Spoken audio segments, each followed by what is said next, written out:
Some people would say that that will cleanse your body. How would it cleanse your body? What's the cleansing of the body? There is system working all throughout. By cleansing our body, our blood circulation is intended for that. By filtering things, our kidneys are working. And how would it cleanse your body? Allah, the all information fact, the universal, the creator of the universe, unfortunately could not give that information to Muhammad, because whatever presented as Allah's statement are Muhammad's statements. And whatever Muhammad knew only would come from Allah's statement. Therefore, this information was not available. Many of the rituals or practices that are taken as part of the Islamic faith have also pre-Islamic origins. If you don't eat for a couple of days, nothing happens to you. There is no problem. But if you don't drink water, it has some serious impact on your body. When you don't eat for a day, and you can eat abundantly in the night, very self-restraining, especially when you eat a lot in the evening and in the morning, and self-restraining from sexuality during the day only. When you address facts, there should be scientific methods for that. And addressing facts with faith is absolutely damaging the prospect of what result you can get.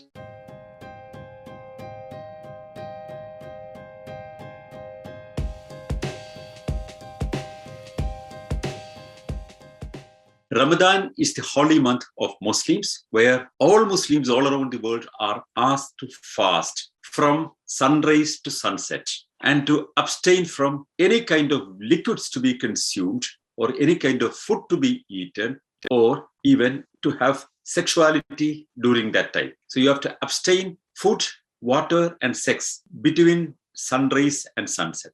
That's the primary obligation of a Muslim. There are some exceptions. If you are ill, you are exempted. If you are very old and you cannot do it, it's exempted. If you are in a war zone, it's exempted. There are several statements like that. But generally, it's a practice of Muslims all around the world, because it's taken as a command of Allah, which was given through Prophet Muhammad. Almost 24% of the global population are Muslims. A large section of the population are practicing the Ramadan fasting. It started yesterday in many parts of the world, and it started today in some other parts of the world. So 25% of the global population, of which at least 50% are fasting now, because wherever there is sun now, they're fasting. An interesting question. In West Asia, where Quran was first written, the sunrise and sunset are almost the same all throughout the year, not much difference. But if you go to other parts of the world, this can be extremely different. For example, if you go to New Zealand or the southern hemisphere, you see sunrise expanding and expanding and expanding at one time of the year. And during December time, sunrise is, the distance between sunrise and sunset will be much, much longer, because it's closer to the southern pole. On northern part of Europe, on the other side, for example, in Finland, Sweden, Norway, and Denmark, and all these countries, there are Muslims here. The sunrise now is almost the same, but since it is not coming exactly in one English calendar month or the Gregorian calendar month, it moves because it's based on lunar calendar. It moves year after year, and it comes in different parts of the year. And if it comes in June or mid-June or after that, well, one cannot eat anything because there is no sunset. The sun goes up to the horizon and does not go down, and it goes up because it's visible in northern part of Europe during, that's the midsummer day, or the days closer to that. Whenever it comes to the Ramadan month is coming in June, imagine what will be the plight if this fundamental rule is practiced. I've asked some of my friends in Finland who are from Muslim background. They said the practice is different here. The idea is when sunrise and sunset is 23 hours, the distance between sunrise and sunset is 23 hours or 23.5 hours or even 20 hours, it can be extremely difficult. So therefore, they would use the appropriate time at the time in Mecca. So it's a convenient change in a different country, because when this rule was made, when this command was made, the people there were not aware about the far-off lands in closer to southern pole, like Australia or New Zealand, or people closer to the northern pole, like the Scandinavian countries. So this was closer to the equator comparatively, and they have comparatively easier time frame Okay, leaving aside that, you have to find solutions in such a situation. The revelation can be interpreted conveniently in such situation. Understandable. I would agree for that if one wants to practice fasting, because fasting, even 12 hours without water, can be very, very dangerous. And what all dangers it actually give to your body is something which many people don't want to hear, because it's a matter connected to faith. When scientific information comes against the fundamental beliefs that people are practicing, there is a general tendency to reject it primarily, or simply react to it, imagining that would be blasphemy. Come on, I mean, if you say that this is not possible in some parts of the world, as you suggested, whether one should practice it or not is another question. But if one strictly wants to practice it also, it's extremely difficult in some parts of the world. Or, for example, if it comes in December. I remember once there was a Ramadan month when I first visited Taslima Nasreen in Sweden. That was early February, 1995. I still remember the morning began there at something like 10:30. That's how it is in early February. And the sunset was at 4:30. So the fasting time is so limited.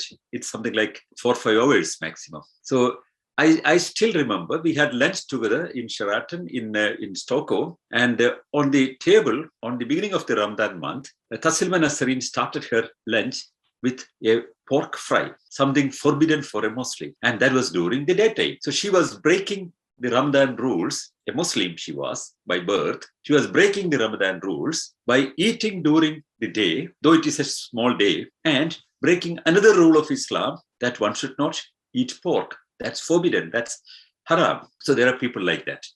So what percentage of people in the whole world who are Muslims would practice the Ramadan fasting? There are exceptions, as you know, that people who are old, ill, who have diabetics, they all are probably exempted. But it's not specifically mentioned about diabetics, because during Muhammad's time, we did not know about diabetics. We had no idea at that time what is diabetics and how it is important for people to eat in a certain frequency. That knowledge came later. Therefore, the revelation did not include a rider on people who have to eat in a certain frequency. I mean, anyway, most of these revelations come with knowledge of those times only. The advanced knowledge that comes after that cannot be included in that, because it's all human creation. But when you simply say it human creation, as I know, many Muslims would feel very bad. It would look blasphemy, because can humans decide such thing? Will people follow that? Yes, people follow that if they believe. And if they believe something, for them, it's very important. It's binding. It's an order of the God. But why? God would order people not to eat. What does he want with that? If eating is bad during the day, if that's going to improve your health, why didn't we at all have an eating habit like that? Why anyway, for example, the majority of the global population, 75% of the people, are not ordered by Allah to practice it? Why his order is not implemented there? Why it is not acceptable to people? Because only those people who feel they are faithful in the Islamic structures would feel obliged to practice it. So it's not a universal law. It's a law only for Muslims, only for the devout Muslims, and only if they're healthy. So out of the 24% of the global Muslim population, I would say maybe half of the Muslims would be doing it. Still, imagine, approximately 12% of the global population are not eating during the day in the Ramadan month. And what does that mean? Well, another interesting question would come here. I mean, this is another interesting angle that I know, because I have a lot of friends who are from Muslim background, and they used to tell me a lot of stories how it's practiced in many of the Muslim families. I still remember, when I was in my master's class, I had a friend named Altaf, and he used to invite me for iftar dinner, which was a fabulous dinner. Normally people would make a lot of food, exemplary fine food presented on a table, and you feel that you're going for a feast. Well, it's a feast actually. The law says, the command says, the moment sunset happens, you should eat. The earlier the better. And that's an obligation to eat immediately. In a situation that you have a sunset at 6:30 and sunrise at 6:30, imagine, it's a hypothetical situation. You eat immediately after that, and a fabulous dinner you have immediately. And you can still eat later in the night. And before dawn, before the sunrise, you are asked to eat again. So you are going for a fast by eating thoroughly, and instead of the eating 3 times in a day or 4 times in a day, you'll be doing the same thing in the night. Instead of sleeping in the night, you would wake up and eat early so that you can cope up with the fasting rules. So there are, for example, if the daytime, imagine if it's 12 hours, you are eating before the dawn and eating immediately after the dusk. But still this 12 hours doesn't affect if you don't eat anything. People can, simply not eat for a couple of days. There is nothing bad about that. Many people would claim, there are fantastic claims that people make about this kind of fasting, which has nothing to do with scientific information that we have. Some people would say that will cleanse your body. How would it cleanse your body? What's the cleansing of the body? There is system working all throughout.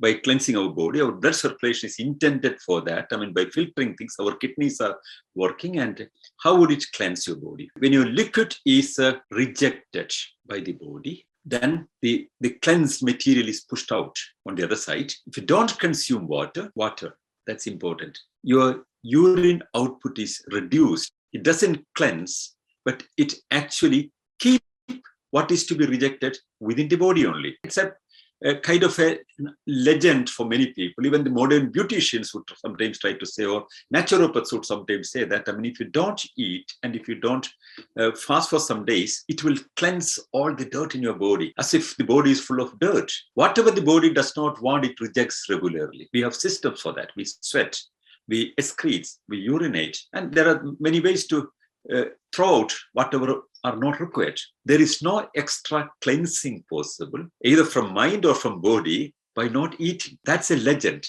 It's a kind of a new legend in many parts of the world, but it has no scientific sanction. There is no information that substantiates, there is no scientific evidence that substantiates that your body is cleansed or your mind is cleansed. And as mind is cleansed, another word which is very popularly used by a lot of people, as if there is dirt accumulated in your mind. And where is this mind?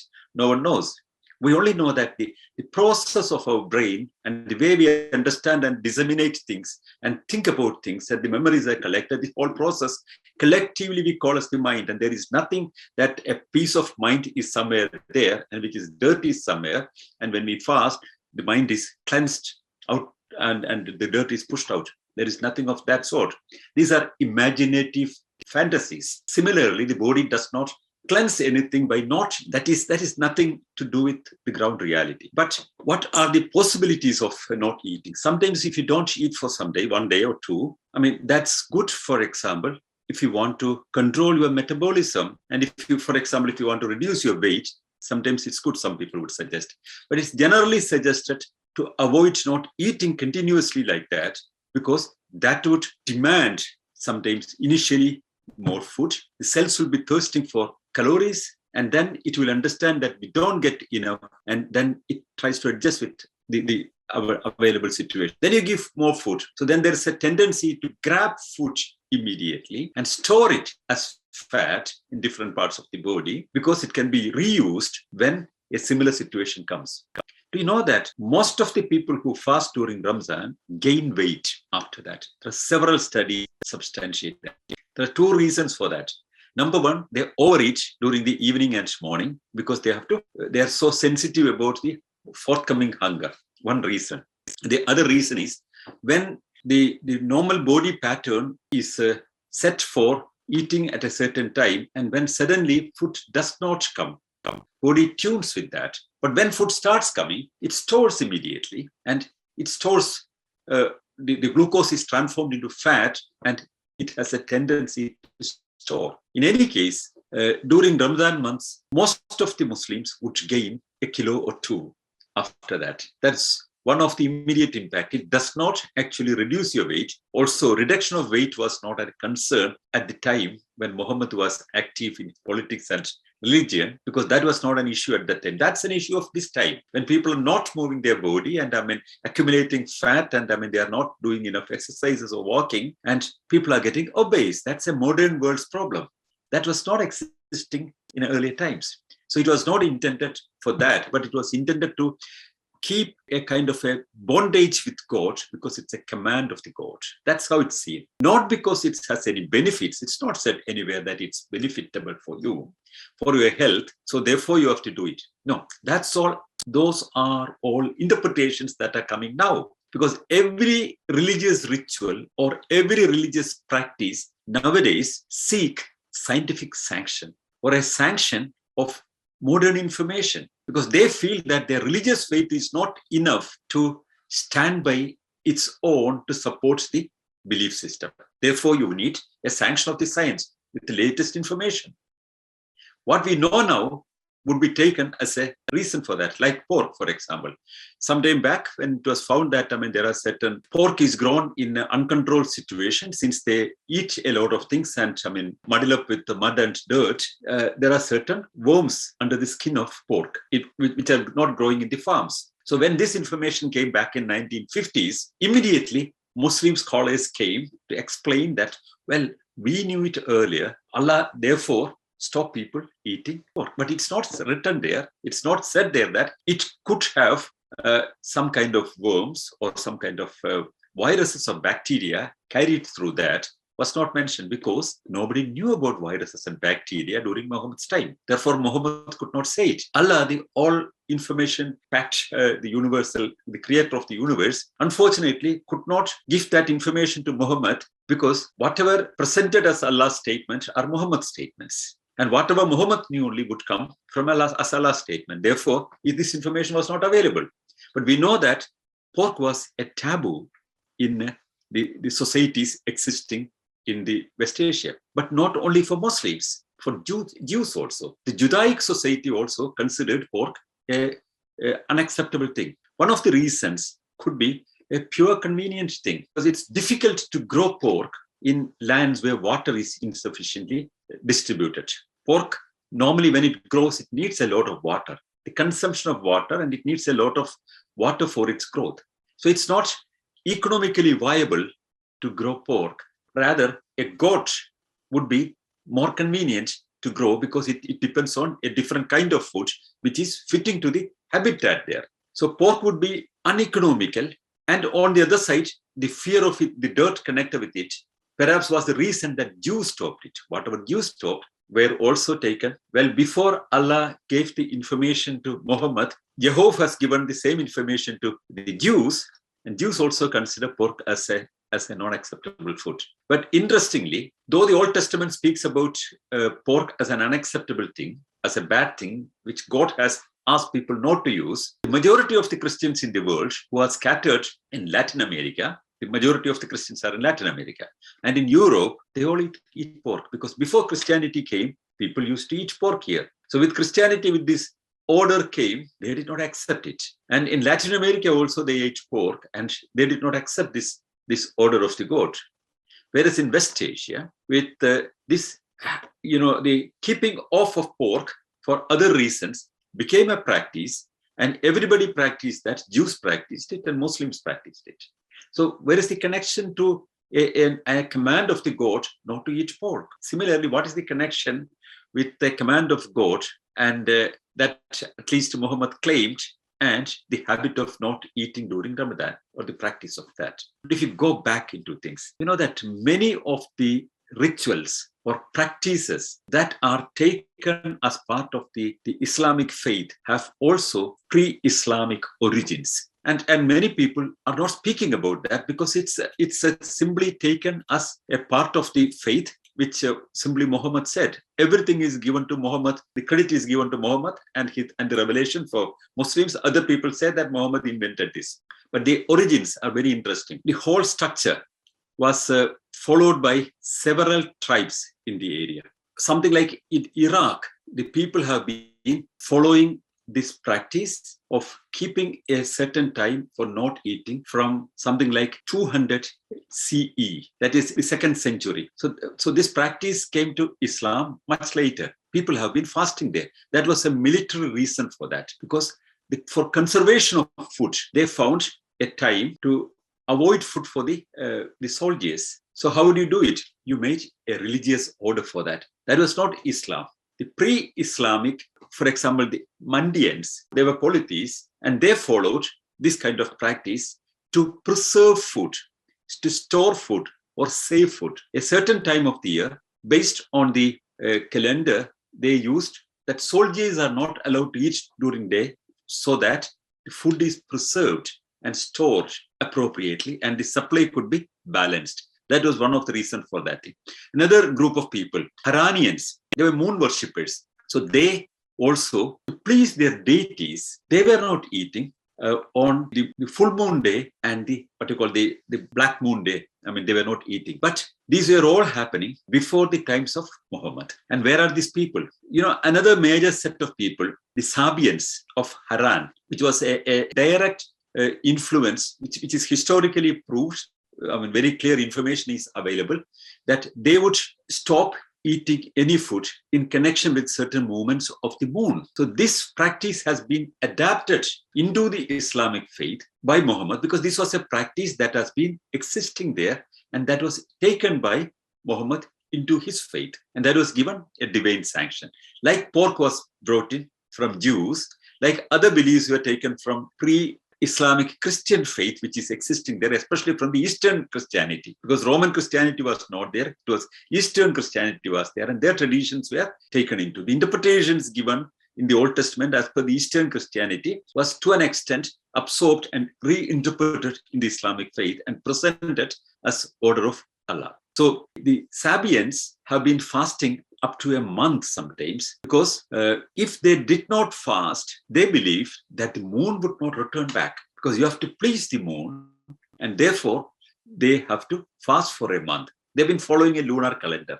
Imagine the same lunar calendar is also taken by Islam, and the same fasting pattern also was adapted into Islam.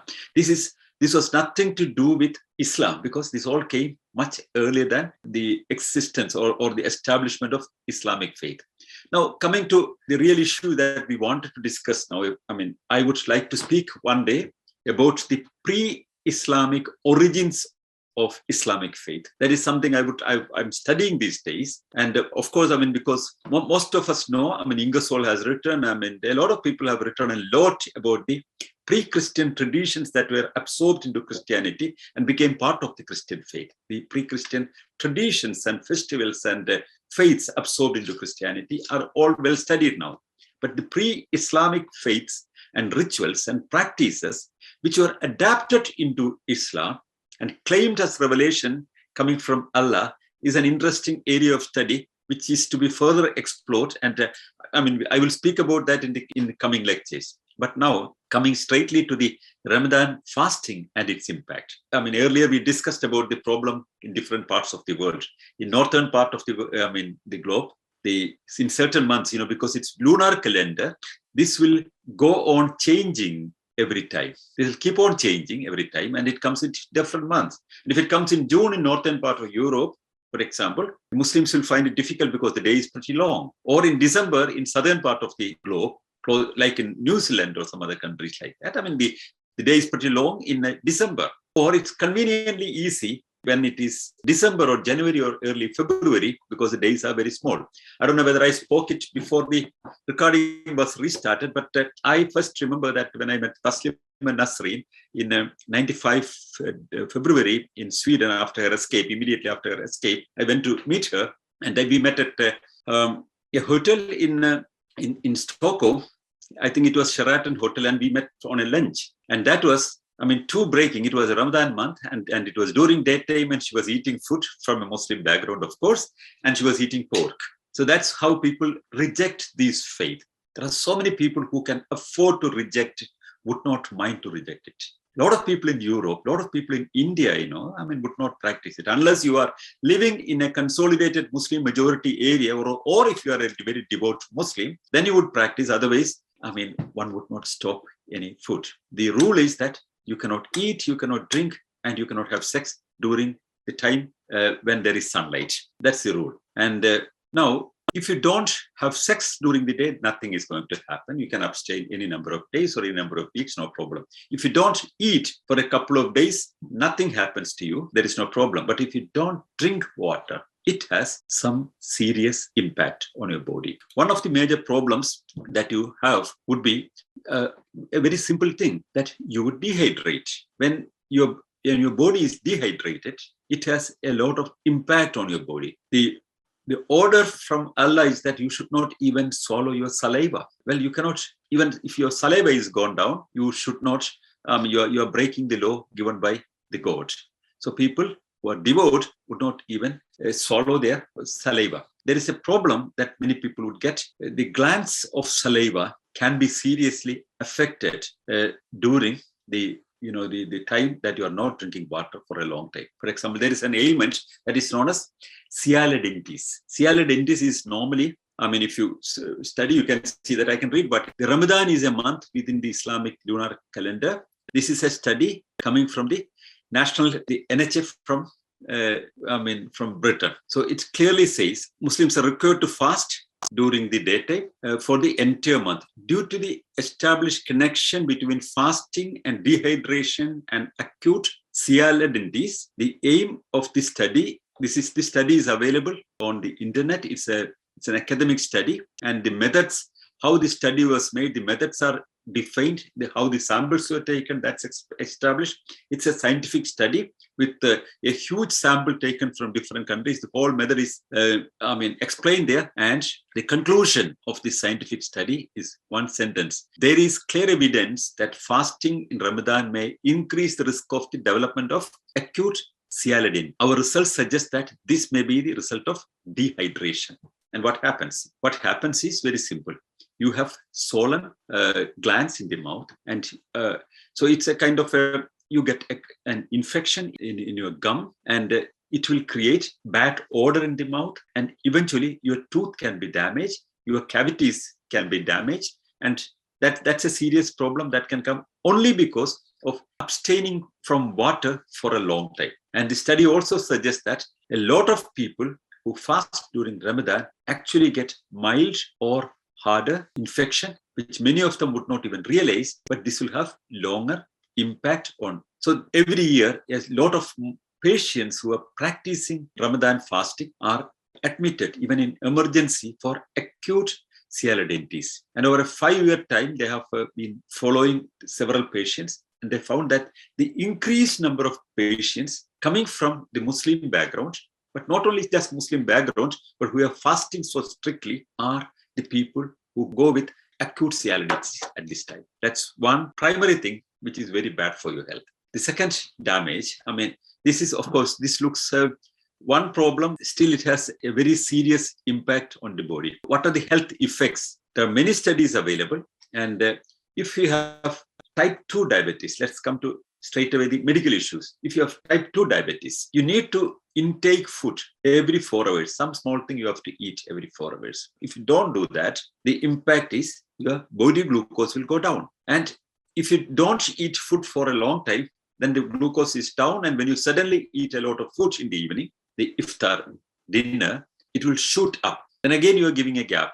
This will seriously increase the potential dangers that diabetics can give to you. What are the potential dangers? If you don't eat, and if you don't eat enough in the night, then you have a serious problem of getting your glucose totally down, and you can collapse and faint and even die. And if you eat too much in the night to compensate your suffering during the day, then you are shooting it up and taking your blood glucose very up. And if you're not following the medical advices very strictly, that will have a longer impact on your body, which will have longer effect on your eyesight, your kidneys, your heart, your liver, and even your sexual potency. It's a well-known fact. So this is one of the possibility that many people are facing, which many people did not even know earlier, because they didn't have an idea when this law was presented that an ailment, namely diabetes, is there, and it has these kind of problems. So now there are fatwas explaining that one can abstain from fasting if you are diabetic. So that's an interpretation represented now. Well, I would advise that. I would say that people should live normally and happily. But if people want to fast, they should take care of things that are important, that are basically, because no God will help. When you have illness, you have to take care of yourself. So, you cannot, once you say that, you cannot have any kind of food. What's the quantity of food people consume?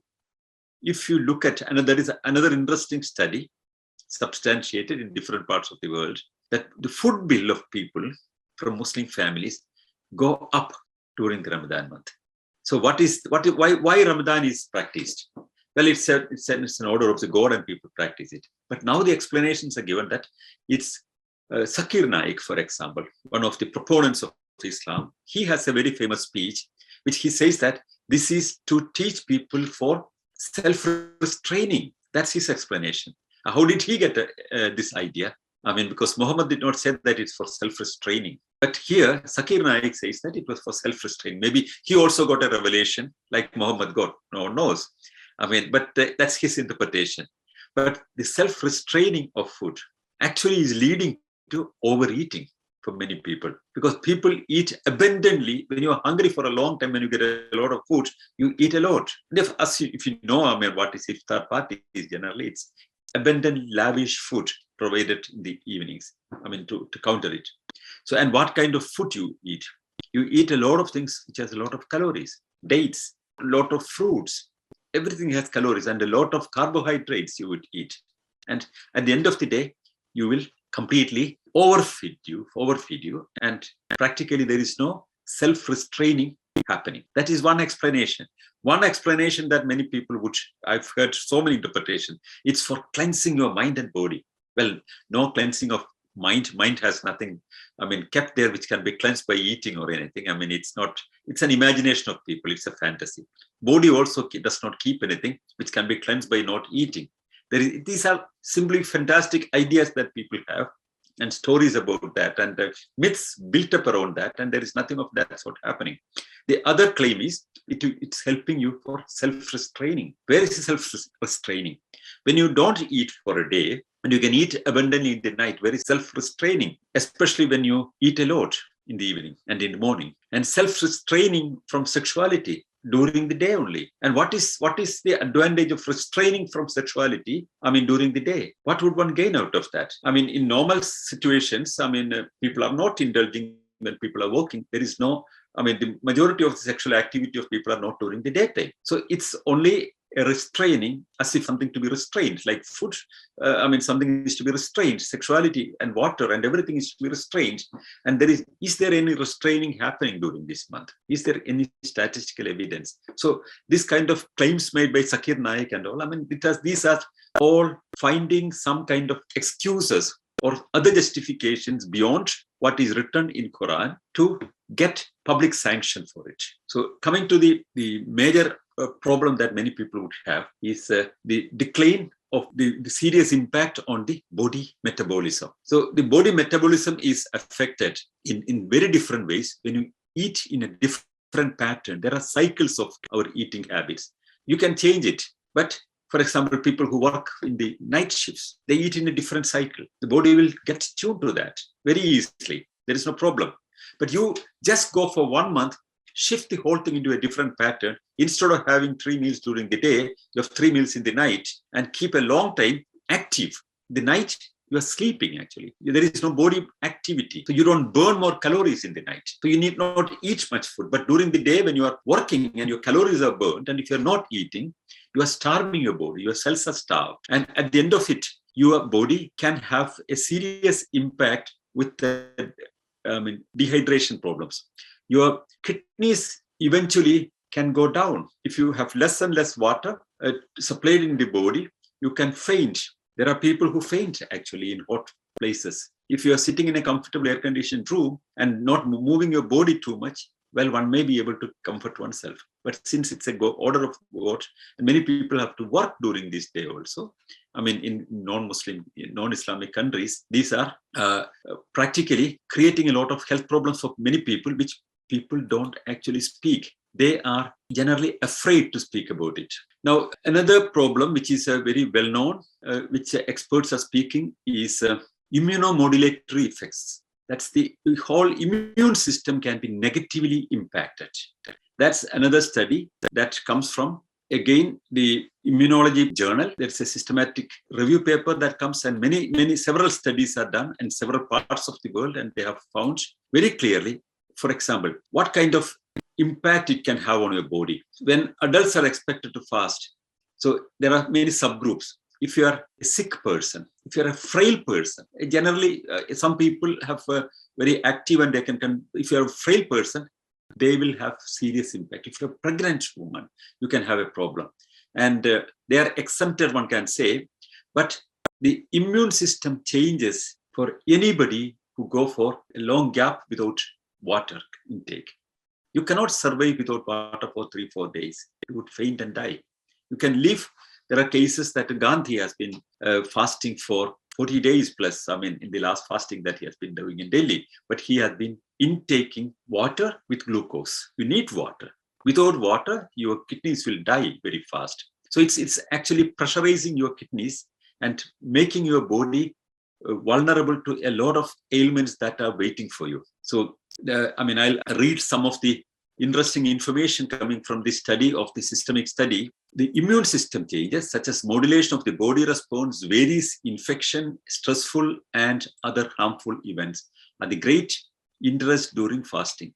So in this paper, if anybody wants, I can send a copy of this paper. It's a very serious academic study. It says that what are the direct impact of the Ramadan fasting on your immune system. It has serious impact on the immune system, long-term impact on your kidneys health. Then it can have, if you are a cardiac patient, if you deprive your body of water, would lead to serious cardiac problems. You can have cardiac arrest without water. So if you are asthmatic, for example, you have serious problems when you don't give water to your body. So if you have immunodeficiency, patients with immunodeficiency virus or acute immunodeficiency syndrome, well, those kind of all disorders will be completely affected by fasting intermittently like this. So if you don't eat food, you don't have much problem. That's the most important thing. But if you don't take water, that's not good for your health. It's bad for your kidney. It's bad for your liver. It's bad for your immune system. It's bad for your whole body. If you're a diabetic patient, if you have frail health, if you are pregnant, if you have cardiac problem, and if you think that you can be, if you're vulnerable to heart ailments, the lack of water in your body can lead to cardiac arrest easily. So therefore, one would try to understand also that if anybody has any tendencies of psychiatric problems, that will aggravate when there is dehydration in the body. So Muslim athletes, how would they handle it? It's another question. So will they train at that time? So these are other questions one can ask. But for normal people, there are so many different negative impacts if you don't intake water. So then the only question comes is, if one is a Muslim and seriously thinks that this is order of Allah, so therefore he has to practice or she has to practice, please understand that this was not a practice starting from Muhammad.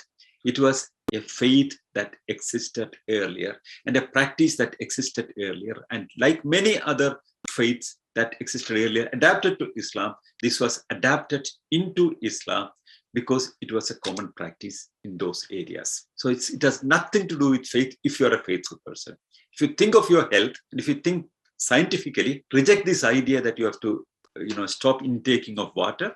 If you want to control your food, yes, go for that. That's a different thing, but never stop drinking water because that's so important for your body.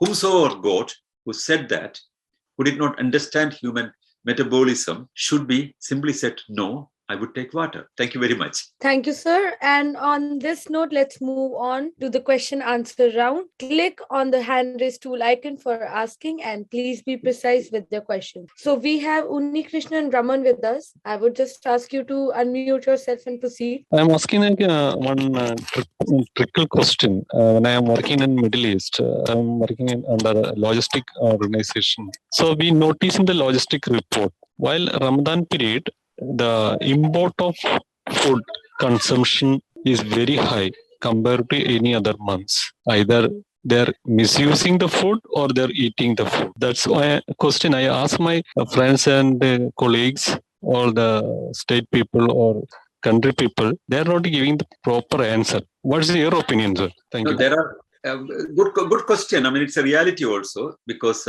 There are two different kinds of studies available on that. One is the personal food purchasing bills of people all around the world from Muslim families. There are several sample survey studies that go up during Ramadan month. Why? Because people are buying more food. They're eating actually more during Ramadan month. They're not eating during the day. Many of them are practicing. They are very strictly believing in the order of the God. They don't eat anything, but they overeat in the night. The food bill is going up for individuals. And people and countries that import food, Muslim majority countries, they all import more food during this time. So there is actually more consumption. So the argument of self-restraining, like Zakir Naik would say, would not stand at all because it's not based facts and data. Very correct observation. Very correct observation. Okay. So the next person we'll take up from Clubhouse. So we have Kunjama Matthew with us. Good evening. Thanks for the chance. It was a very good speech. I always thought fasting is good for anyone. In this case, once a year fasting, or maybe they are fasting more than that. But I think fasting is good for everybody. But it says it's not at all good. I don't know. Maybe I like to know your opinion on this fact. Well, you are from the medical field. You should not say, such information without substantiated facts, because fasting is generally not advised, but a reduction of food, reduction of calories is advised for people to control their body. For example, if you are getting obese, you have to control your intake of calories. That's one thing which is very different. But fasting is something, body should not be deprived of food. And if you don't want to eat for one day for some reason, if you feel that you just don't want to eat and you feel comfortable, just don't eat for a day or two. There is no problem. But if you don't give water to your body, if you don't intake water, that's bad for your health. That will damage many things. And you will dehydrate. And actually you give a lot of pressure to your kidneys. And eventually this is going to have negative impact on your body. On a different, how it would affect the immune system. There are studies how it is affecting your glands in the mouth. There are studies. There are so many studies about the ill effects of not taking water during the time. There is no advantage of not taking food, except, for example, if you don't want to take food and reduce your weight or something like that, that's good. Otherwise, it has no additional impact. Unless for some medical reason, somebody suggests that you don't have to eat food so regularly. That's a different thing. Otherwise, the body needs food at a certain cycle, and it has to be given food. And one can reduce the food if you don't want that quantity of food. But don't stop drinking water. That's not good. That's the whole thing. That's the most dangerous thing. Thank you. Let's go to the next question. All right. So now we'll go on to the next person now. So we'll take one question from the Zoom.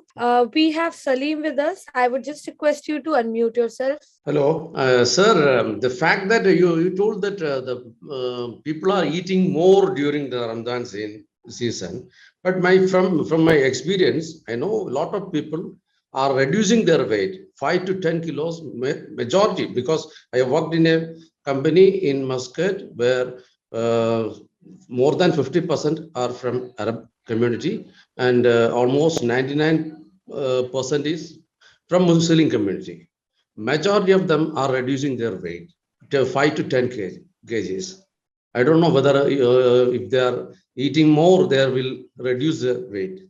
And also, I don't know, can you explain whether there is any statistics regarding any frequency of disease of the kidney in Middle East more or like that? Can you explain me? Yeah. Okay. The question is over? Yes. Yeah, I'll tell you. Whether people will reduce 5 to 10 kilograms in 1 month. If one reduces 5 to 10 kilograms in 1 month, that is very damaging. You don't know that because you cannot reduce your weight 10 kilograms in a month. That's a very negative blow on the body. But in fact, luckily, that maybe with one or two, some persons whom you know, all the statistics all around the world show that people are gaining more weight. There are so many studies available. Who are making the studies? The National Health Center. There are 2-3 major, very respectable international centers of academic study on public health. And one is the NHS of Britain. They have made a study and they have seen it that the people are increasing 1 to 2 kilograms. 10 kilograms weight loss in 1 month, that's how damaging it would be. And then you get it back after that. That's a big torture on your body. And if that is the result, doctors should simply ask people to stop it. Luckily, this may be a personal observation without any substantiating fact. That kind of damage it is not giving actually. It's giving lesser damage, not to that extent of damage. It gives damage in a very different way. The damage is not 10 kilograms of weight loss in 1 month. If that happens, that's a serious damage. But luckily, it's not happening that way. 1 to 2 kilograms weight gaining is the general pattern that is observed everywhere. And secondly, about the food consumption. The food bill of people, there are 2 kinds of studies. National food import of people with majority Muslims, including Pakistan and Bangladesh, and Indonesia and all these countries. The import of food is more just before the Ramadan months because, there is higher consumption of food at that time. Because as you know, if you are from a background of Islamic faith, you know that the iftar parties are generally more fabulous food than the normal day. One eats a lot of things because it's a festive eating. During festivals, people eat more and wide variety of food. And all the iftar eatings are wide variety of food and people are invited and there is a lot of eating during the evening. Especially when you don't eat for some time and eat a lot of food after that, you would gain weight. But you would not gain weight or lose weight 10 kilograms. That's simply, that's very damaging to health if it's increasing or decreasing 10 kilograms in a month. But this 1 to 2 kilograms of weight gaining is what is on an average observed. There are so many sample surveys are there. That is not disputed by anybody, by the way. Nobody, maybe private persons would dispute. These are academic studies with the clear samples. But the other ill effects there are very, very important. For example, the renal injury in patients. These are very, very interesting studies are there. One of the major problems of people are connected with the injury in the renal area and colon. Cancer and other problems are one serious problem which many people are not publicly discussing a lot. But the renal injury, when there is no food is intake and then food is coming and it causes certain injury to your renal system. So something like, you can see these studies all available on the internet. There are academic studies involved. Some studies, academic research sometimes done by big institutes. Sometimes you have to pay a nominal fee of $1 or something like that to download. But very serious, documented academic and medical studies are available on all these kind of areas. And one study says that there are kidney stone forming is the highest in Arab countries and in Muslim majority countries during this time. Why is that happening? Because there is lack of water in the body. Kidney stone formation is the largest reported during this time in Muslim majority countries. And another major, the salivary gland inflammation, which I've discussed. The salivary gland inflammation is the major impact than the kidney, and which can have a very long impact on when you have an infection in your mouth, it can have an impact on your heart. Many people do not know it. A long inflammation and bacterial infection in your mouth can affect directly your heart. So the heart injury is caused also by not giving sufficient water. These are the impacts. But weight gaining, this 10 kilograms of weight loss can be a big, serious health negative impact. I'm sure that kind of a negative impact it would not have. Nobody has claimed that because that would be damaging and disastrous if that happens. Keto diet, within 1 month, we can reduce 10 kg. This is not keto diet. You are not eating during the day, right? By not eating during the day and eating abundantly in the evening, you're not going to reduce your weight 10 kilograms in a month. And any kind of reduction of weight suddenly and gaining back the same weight immediately is damaging your whole body metabolism. That is a confirmed fact. And if that's good, if people can reduce 10 kilograms of weight and damaging without any damage of the whole system, that will be magic happening. But luckily, nobody is losing 10. Imagine a person with 60 kilograms will be becoming 50 kilograms after Ramadan, and after Ramadan month, he would go back to again 60 kilograms. What kind of a magic it would be? Imagine 10 kilograms of weight of a body would go. How damaging it would be. Anyway, that's not substantiated. There is no evidence that people are losing those kind of weight. No. From my experience, it is an evidence from my experience. Because I have That's what I seen said. this. Okay, I am not against the No, data tell you, available. the whole problem is there are data-based information available across the world. So you may have a personal experience with some people around you. Maybe the person is actually ill, who would reduce weight 10 kilograms. He may have other ailments. You may not know it, but you haven't studied it. But academic studies are available all around the world that people are gaining on an average 2 to 3 kilograms during Ramadan. And that is also, by the way, Zakir Naik has said that is because of Allah's blessing that they are not eating, still they are gaining weight. That's what Zakir Naik said. You say that you are countering Zakir Naik's argument that they are gaining weight because of Allah's blessing. You say that they are losing 10 kilograms. And which one should believe, Zakir Naik or you? You have to believe me because I have experience. Yeah, but I would believe the data that is available based on statistics. Yes, exactly. Okay, thank you. Subjective experience can be right, but that cannot be based as a base for general observation. It could be you. I don't say that you don't tell a lie, but that's a subjective experience with persons around you. But when you have data available with a systematic study, that should be more reliable. Thank you. All right. So I think we can move on to the next person now. Now we have Ron Spall from Clubhouse. Hello, sir. I have heard that you said the import data, the import bills of Muslims are increasing during the Ramzan month. But it may be because they are eating costly food, high-class quality food during that month. Can we derive such a conclusion from that data? Exactly. I mean, that's how it is observed. You're right.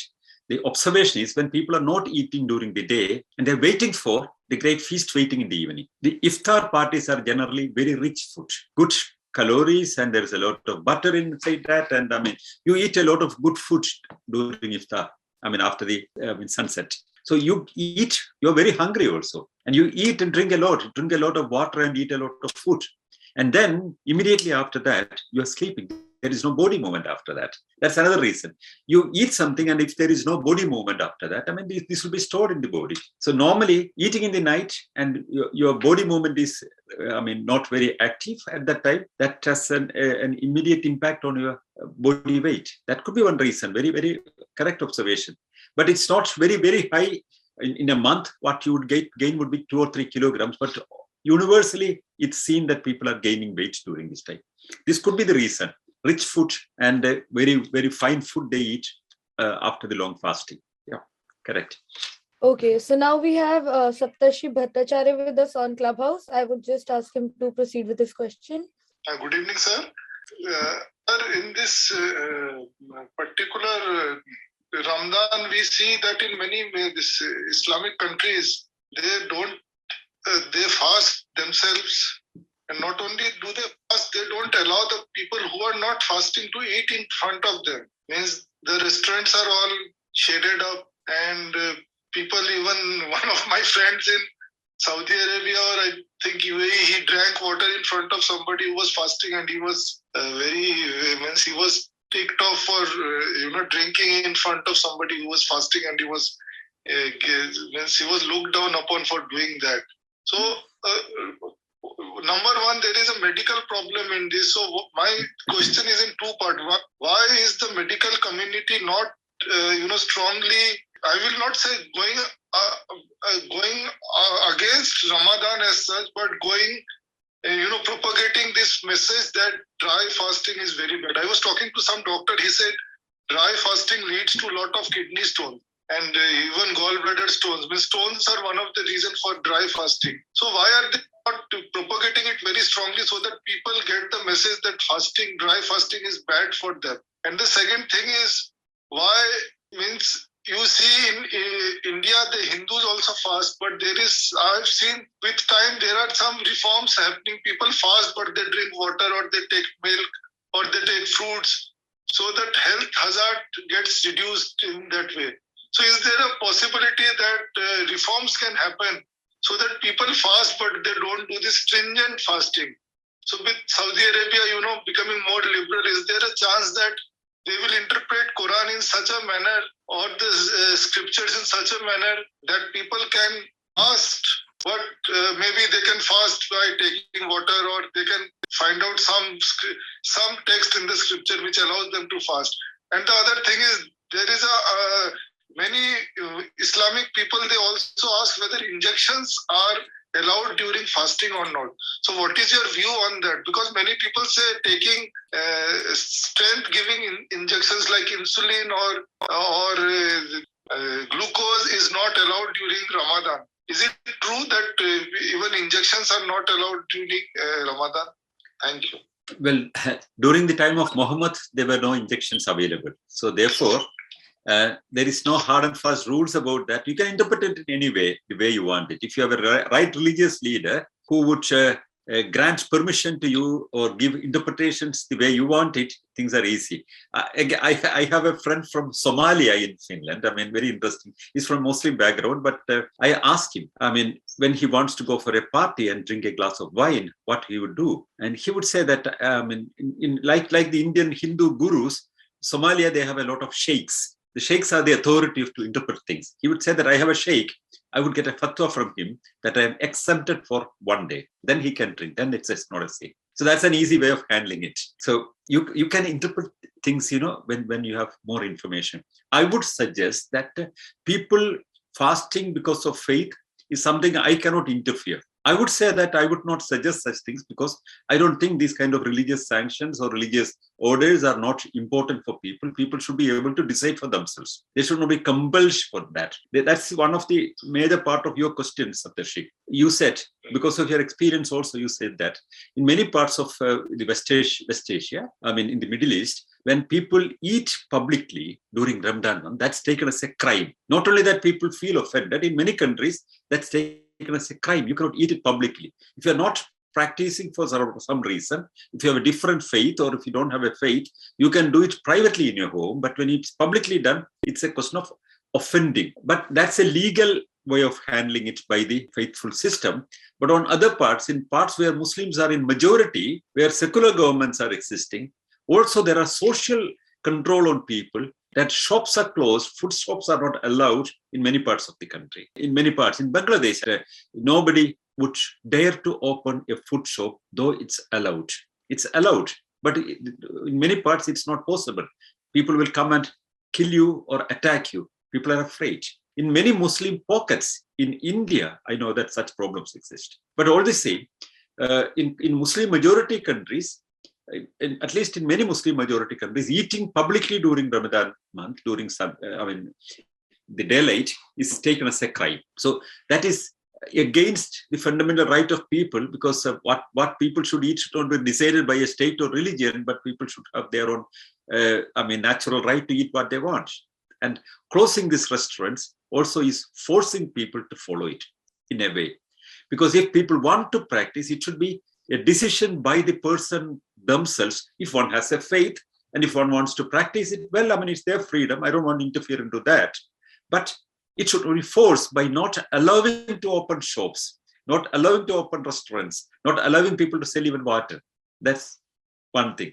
The second part is the ill health angle. The dry fasting, that's the whole problem. Fasting, in many faiths, there is fasting. For example, among Christians, especially the Eastern Christians, there is a tradition of a kind of fasting where you are not allowed to have meat, fish, or sex for 40 days. That's one fasting.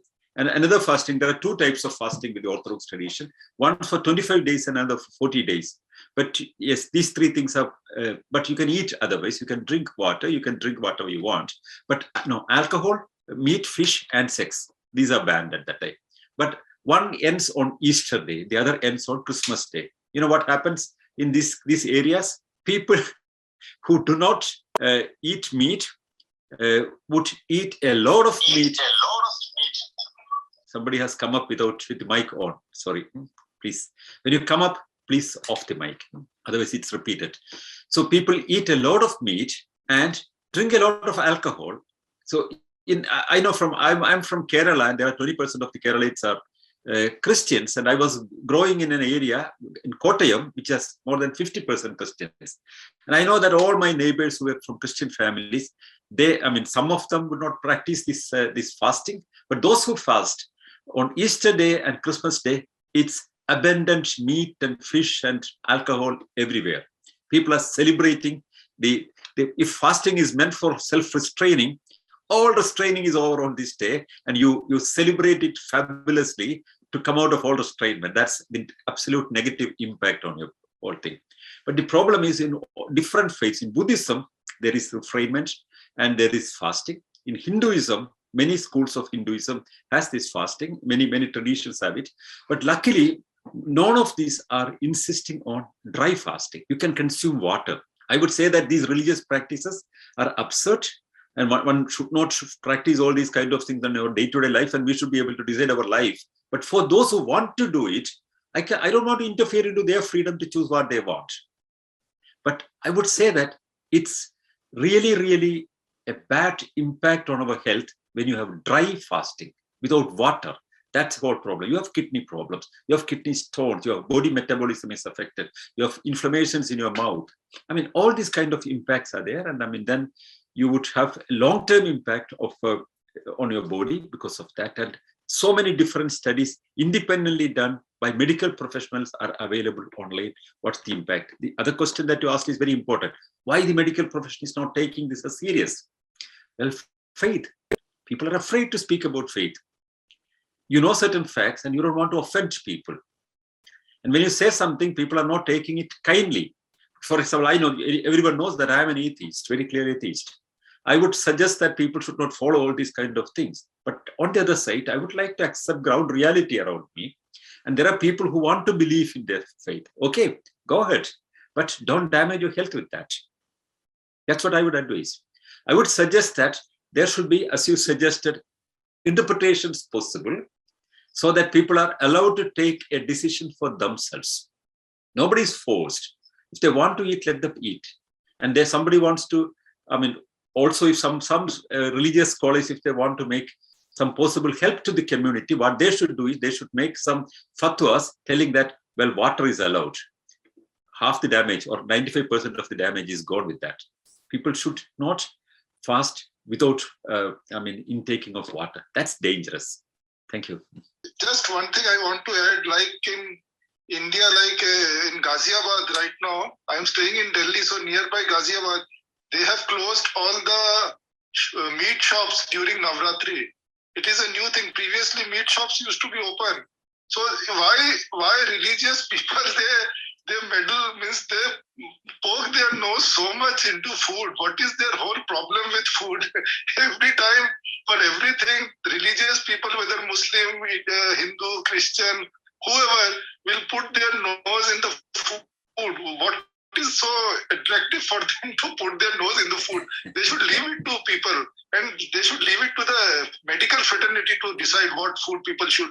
Means medical fraternity should tell what is good nutrition and let people decide. Why? What is the fancy for this thing? Do you have any answer for this? Thank you. This is I would fully appreciate the point that you said. For example, Navaratri in India, one of the reasons that many meat shops are closed is that there are less buyers. I mean, a lot of people from Hindu background would not eat meat at that time.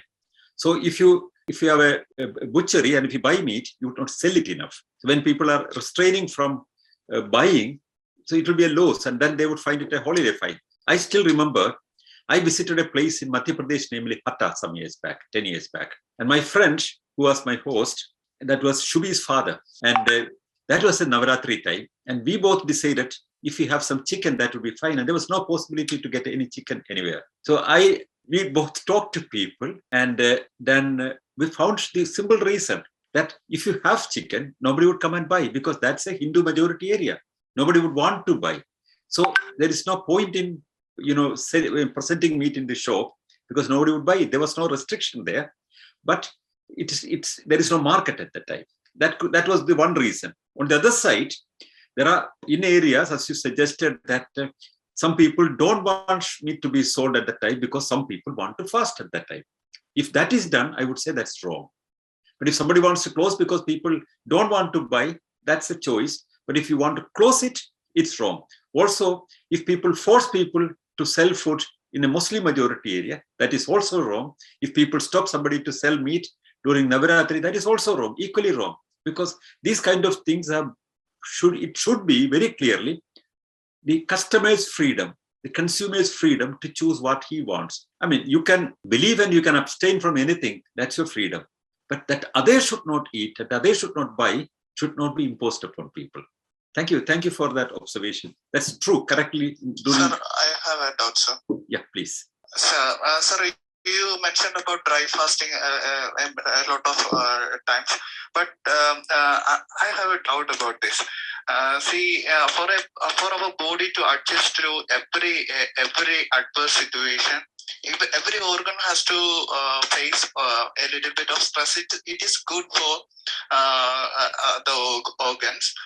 Because for a person who is drinking 2 liters of water each and every other day, for that person, 1 month of not drinking water may help that person to have to build up some type of immunity to adjust to each and every other situation. Did you get my point? I got your point, but the interesting word that you said is also very important. That may help is what you think, but that will not help is the scientific fact. You know why? Because if you deprive your body of water, then your body may tune up to live with less water. But then the problem is what all kind of impact it will have. Your body will develop a lot because you cannot survive without water after a certain time. So body will reduce its function. For example, the kidneys will, stop its functioning properly. It will have deposits immediately, and it will have a damage eventually, and you will die. If you can train your body for 5 days of not drinking water, but 4th day you will die. That's the whole thing. Your body will not get trained by not drinking water, but you will simply collapse and die. Alternate physiology may develop. The body learns how to handle the situation. May develop. The organ learns how to handle the situation. Come on, may develop.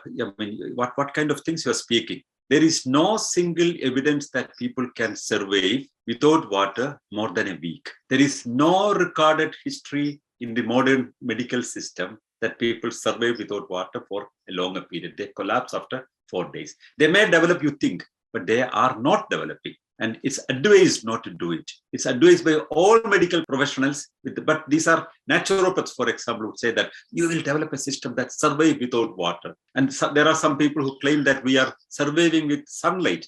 Nobody would survive with sunlight. One person who recently died, who claimed that he was living with sunlight, I actually met him and I wrote an article. I once read this article about him, but later I once found on a train journey, and he was eating on a Kerala Express, munching some vadas, and I caught him red-handed and identified him and took photographs, and he requested me not to expose it publicly.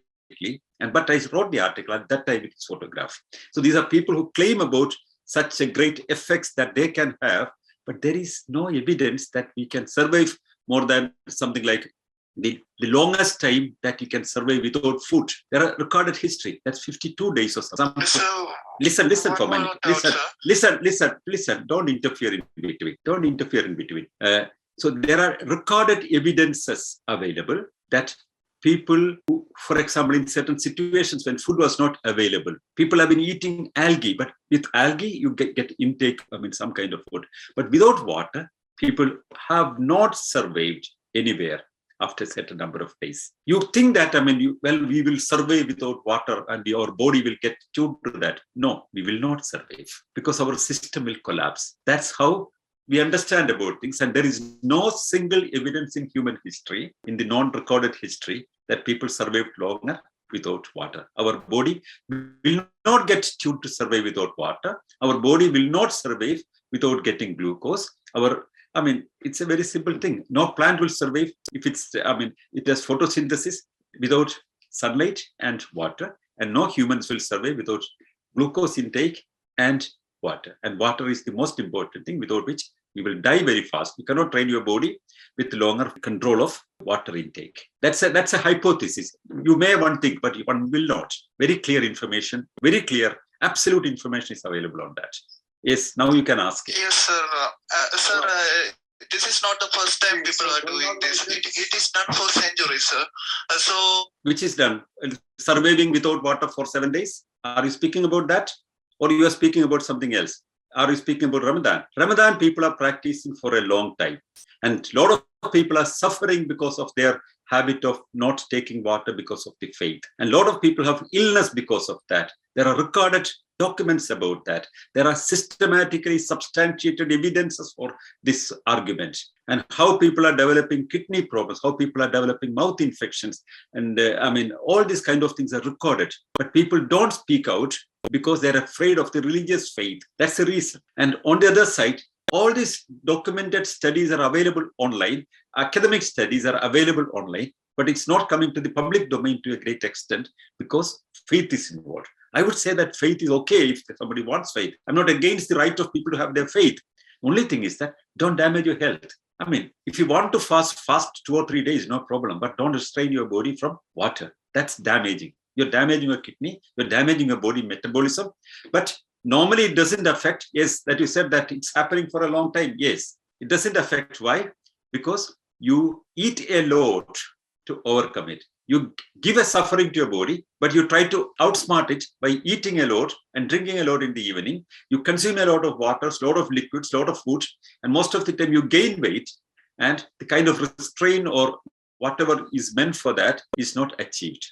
But at the end of the day, this 12-hour restraining from water is not good for your body. Your body is not equipped to handle it like that. But this was a pagan practice which was done by many religious groups before Muhammad's time. This was adapted into Islamic faith because those groups were adapted into Islam. Simple like that. All right. So I think now let's take one question from Zoom. We have Ratish KK with us. Hi, good evening all. I saw someone was just raised my hands was because someone was telling your body get adjusted to if they won't take food on proper time. I don't think it's correct because normally what happens and if you don't take food on time, we are designed to produce the industrial juice for the digestion. So our body parts get digested. So even intestines all get digested, and it even leads to ulcer and other body issues. Because it's never our body get adjusted. I don't think it will adverse effect because of digestion of our body parts, mainly intestine. And sir, my question is, even we all know it is not a scientific approach for fasting and all, but still even in India, we have our Prime Minister and President, they have doing this iftar parties and all those things. So for a not unscientific, unproductive mode, why should we adapt to such things, sir? That's my question. And one more question. Sir, of course, we are adults, we can decide upon whether to fast or not, as per our belief. But on a kid, below 5 years, parents are forcing them not to take the food. Is it right? Or we should have some laws to, at least for the kids to be free to have food on time? That's my two things, sir. Thanks, bye. The first and last thing, they are practically the same. Well, your observation that, body cannot be tuned with the unnatural things. It can be pressurized to do things, but it will damage your system is a correct observation. It will damage how it damages. There are many examples how the body will be damaged by such experiments on your body. But you may survive, but that doesn't mean that that's good for you. And also, as you rightly said, imposing such things upon children when children need food for their growth, that's something you cannot do actually. Nobody has the right to deny food to a child. Adults can do that if they want. Informed decisions people can have. I would say that, all this information are now not available to the public because people are afraid to speak about questions connected with faith. So more and more information should be available to people so that people can take informed decisions. If they want to fast, let them fast. There is no problem. But informed decision, that's the most important thing. We should tell people what's the fact and they should know what it is. For example, somebody wants to smoke cigarette, I would say that that's detrimental to their health, but they should know what are the impact of it. But once they know the impact of it, they have the freedom to choose it. That's why the informed decision should be the right of everybody. Whatever they want, they can do. If they want to fast, if they want to, abstain from water for several days and die because of that, it's all their choice. You cannot interfere and do that. So, but as rightly, not on children, informed adults, they should have their right. So even superstition, I would say, I would oppose superstition, but I would tell people to understand what's behind it, getting them informed. That's my job. Once they're informed, they can decide, still I want it. Yes, go ahead with that. I would not stop them because right of the individual the freedom of the individual to practice or do whatever they want cannot be interfered with. Then why people, the politicians, including head of nations and prime ministers, would go for iftar parties? So that's how politics work. Politics is, it's kind of understanding and appeasing the necessities of the political compulsions around you. So there, for example, I've seen Trump going to an iftar party, not because he believed in anything connected with iftar. He wanted to please the Muslim voters. And politicians in many countries would do that. India, most of the politicians would go for iftar parties. And iftar parties are interesting. Even I have gone to an iftar party when I was a master's student. I still remember that. That was fabulous food. A lot of food with abundant varieties of meat and fish and a lot of interesting dried foods, and one could not stop eating. That was what I saw, that people were eating and eating everywhere, and even I could not stop eating. So it's politicians, they have their compulsions, and I would say that if I were a politician, I would not do that. But many politicians are doing because of their political compulsions. So that's a different thing. That's nothing to do with the importance of the iftar party or anything. That's just to please people there to do. Okay, so I want to add on that. Only the one president of India who didn't do that is our Dr. Abdul Kalam. All other presidents used to do, and they continue to do that. Abdul Kalam did not go to iftar party. But that's it's not called at least iftar parties. Not gone. It's not done by himself. Okay. Yeah. He didn't organize it in the he didn't organize. And I remember that. Yes. Yeah. Otherwise, it's a convention. When I was a journalist in Delhi, all the journalists were invited to the iftar parties of the Rashtrapati Bhavan, the president's palace at the time. And these are, regular practices. But not only for that, even Christmas was celebrated, and all the journalists are invited, and all important public persons are invited.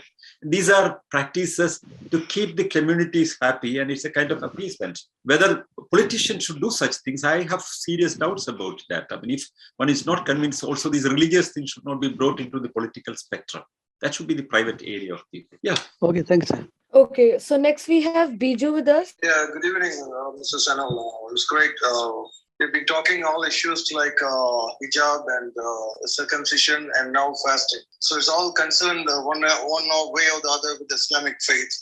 I hope that you have a special concern for Muslims and their betterment in society. Well, I became a practicing Muslim in my 30s, and I started fasting, and I found it to be so invigorating.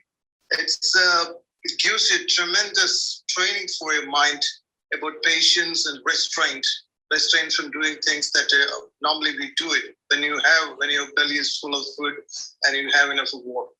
And it gives you patience, because you see a lot of people in the red lights. They cross the red lights because they don't have the patience.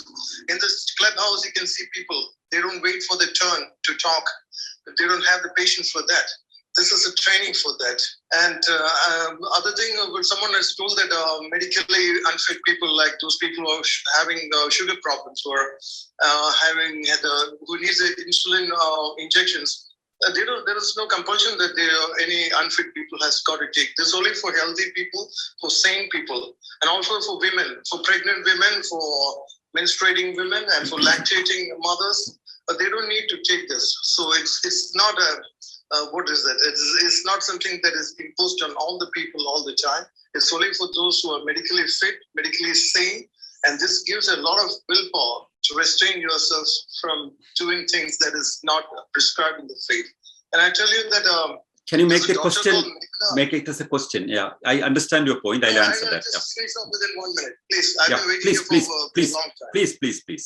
And there is a doctor called Meghna present. She's a nutritionist, and according to her, that fasting for 12 to 14 hours without food and water can have the liver glycogen depleted, and then it can be replenished. And the high cholesterol can be controlled, it can be lowered. Also the heart diseases and blood pressure, obesity, everything can be controlled to a great limit. And you're talking about the health of the people. We have the Central Asian countries like Kazakhstan and other regions which have the longest span of the longevity of the lifespan, maybe around 75 to 80 years or even more than that. And you have people in the Middle East who are not afflicted with cancer. I think in Kerala and most of India has got this problem with cancer and high blood pressure and high sugar levels and people diabetics, a lot of diabetic. India is said to be the diabetic capital of the world. And a lot of issues that you can get, by fasting over there. And when you break the fast, according to my own experience, you will drink water only. You don't take any solid food. And later in the night, you won't be able to compensate all for the 3 times you had missed over there. You'll just eat 1/3 of what normally you would eat. So it's not, you won't be eating excess food in that case also. And there's someone told about import of food over there because this is a time of charity. This Ramadan period is for charity in Islam. And there is a strict 2.5% is obligatory for every rich person to give to other people. And you can do sadaqah, means charity also. So this fruit grains imported in Muslim countries has got to deal with this one. Not only food and I would just like to interrupt and say that you will have to limit down your question because there are more people who want to ask. Okay, that is it. That's my experience from them. You can talk from this. Yeah, fine. Number one, your sarcasm has to be answered. You said that I'm concerned with the Muslims. I've been speaking about hijab. Primarily, the sarcasm that I'm too much concerned about Muslim faith is something, that's a kind of a weapon that says, you speak about Islam, you have a concern because you are anti-Muslim is the indirect hint on that. But I would advise you to go to my YouTube channel and see how many videos I have on Christianity, much more than I speak about Islam. 2 absurd religions. I have spoken a lot about them. And also I've spoken about a lot of other superstitions. If you have seen my television programs, 90% of them were connected with the Hindu faith-based gurus and other superstitions. So your primary observation when you began the sarcasm was based on unfounded facts, number 1. Number 2, your observation on your personal experience that you feel vigorated because of your not eating food and not drinking water. You feel vigorated. Some people, they who meditate feel that